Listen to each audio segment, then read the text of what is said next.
Hello friends, welcome to Easy English Tutorial. This is Dr. N.K. Sinha. Friends, यह easy English tutorial का 34th episode है और यदि अभी तक आपने हमारे चैनल इजी इंग्लिश ट्यूटोरियल को सब्सक्राइब नहीं किया है तो काइंडली इसे सब्सक्राइब कर लें, साथ ही इसे लाइक और शेयर करना ना भूलें। हम लोग इस एपिसोड में पास्ट परफेक्ट कॉन्टिन्यूअस टेंस के बारे में जानकारी प्राप्त करेंगे। तो आइए आगे बढ़ते हैं। फ्रेंड्स, सबसे पहले हम पास्ट परफेक्ट कॉन्टिन्यूअस टेंस के हिंदी वाक्य को पहचानना सीखते हैं। तो पास्ट परफेक्ट कॉन्टिन्यूअस टेंस के हिंदी वाक्य के दो पहचान हैं। पहला, किसी भी हिंदी वाक्य के अंत में यदि ता रहा था, ती रही थी और ते रहे थे लगा रहे तो वे हिंदी वाक्य पास्ट परफेक्ट कॉन्टिन्यूअस टेंस के होंगे। और दूसरा, कोई भी हिंदी वाक्य जिसके अंत में रहा था, रही थी, रहे थे लगा रहे, यानी वे हिंदी वाक्य पास्ट कॉन्टिन्यूअस टेंस के हो किंतु उसमें पॉइंट ऑफ टाइम या पॉइंट ऑफ पीरियड रहे तो वे हिंदी वाक्य पास्ट परफेक्ट कॉन्टिन्यूअस टेंस के हो जाते हैं। कैसे? आइए इन्हें हम इन उदाहरणों से समझते हैं। एग्जाम्पल नंबर 1, मैं बाजार जाता रहा था। इस हिंदी वाक्य के अंत में ता रहा था लगा हुआ है। वे लोग यहां आते रहे थे। इस हिंदी वाक्य के अंत में भी ते रहे थे लगा हुआ है। एग्जाम्पल नंबर 3 में देखिए, तुम 10 बजे से खेल रहे थे।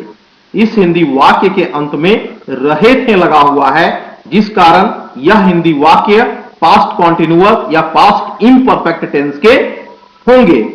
लेकिन इस वाक्य में 10 बजे से लगा हुआ है जो कि पॉइंट ऑफ टाइम है, जिस कारण रहा था, रही थी, रहे थे लगा रहने के बावजूद ऐसे हिंदी वाक्य पास्ट परफेक्ट कॉन्टिन्यूअस टेंस के हो जाते हैं।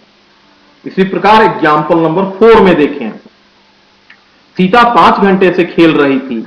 इस हिंदी वाक्य के अंत में भी रही थी लगे हैं किंतु साथ में 5 घंटे से लगा हुआ है जो कि पॉइंट ऑफ पीरियड है, जिस कारण हम लोग इस हिंदी वाक्य का अनुवाद पास्ट कॉन्टिन्यूअस टेंस या पास्ट इम्परफेक्ट टेंस में ना करके पास्ट परफेक्ट कॉन्टिन्यूअस टेंस में करेंगे। तो फ्रेंड्स, मैं आशा करता हूं आप इस टेंस के हिंदी वाक्य को पहचानना अच्छे तरीके से सीख गए होंगे और आप यह भी समझ गए होंगे पास्ट कॉन्टिन्यूअस टेंस और पास्ट परफेक्ट कॉन्टिन्यूअस टेंस के हिंदी वाक्य में क्या अंतर है। तो आइए अब पास्ट परफेक्ट कॉन्टिन्यूअस टेंस के हिंदी वाक्य का अंग्रेजी में अनुवाद करने हम सीखते हैं। तो फ्रेंड्स, सबसे पहले इस फॉर्मूले को देखें। इस फॉर्मूले के अनुसार कोई भी सब्जेक्ट रहे, यानी I, we, you, they, plural number, he, she, it, singular number, सबके साथ had plus been plus V4 plus object plus since four plus point of time या पॉइंट ऑफ पीरियड का प्रयोग किया जाता है। और इस फॉर्मूले के सहायता से हम पास्ट परफेक्ट कॉन्टिन्यूअस टेंस के हिंदी वाक्य का अनुवाद करते हैं।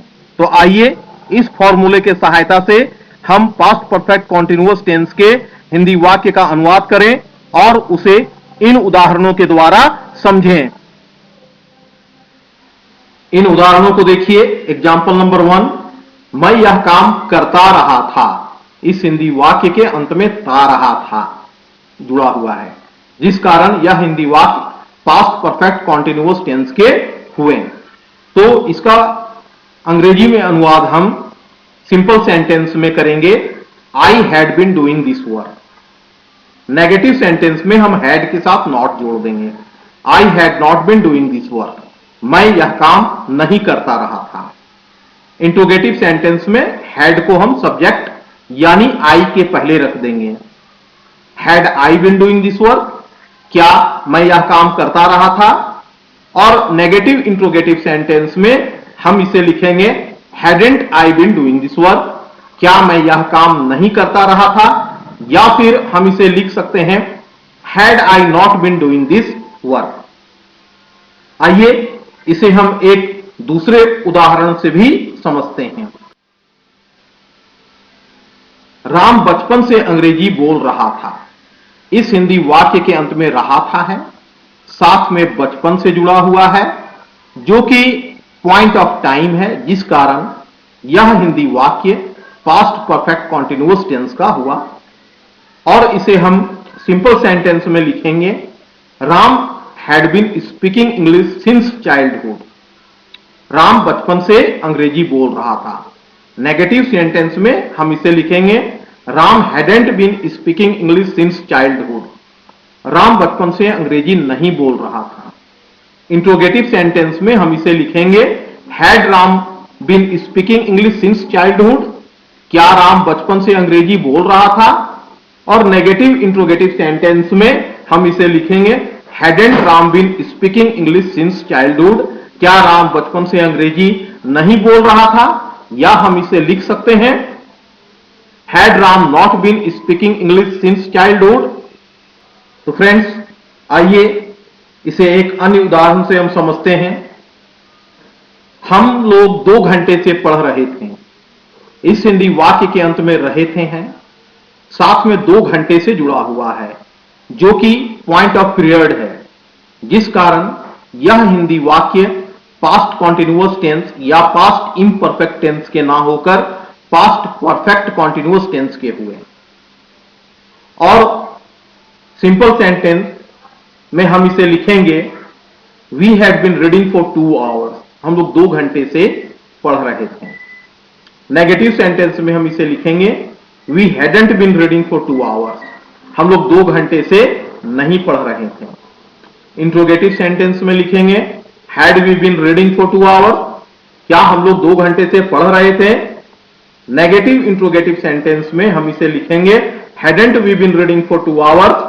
क्या हम लोग 2 घंटे से नहीं पढ़ रहे थे? या हम इसे लिख सकते हैं, had we not been reading for 2 hours. क्या हम लोग 2 घंटे से नहीं पढ़ रहे थे? फ्रेंड्स, आशा करता हूं आप इस टेंस को अच्छे तरीके से समझ गए होंगे।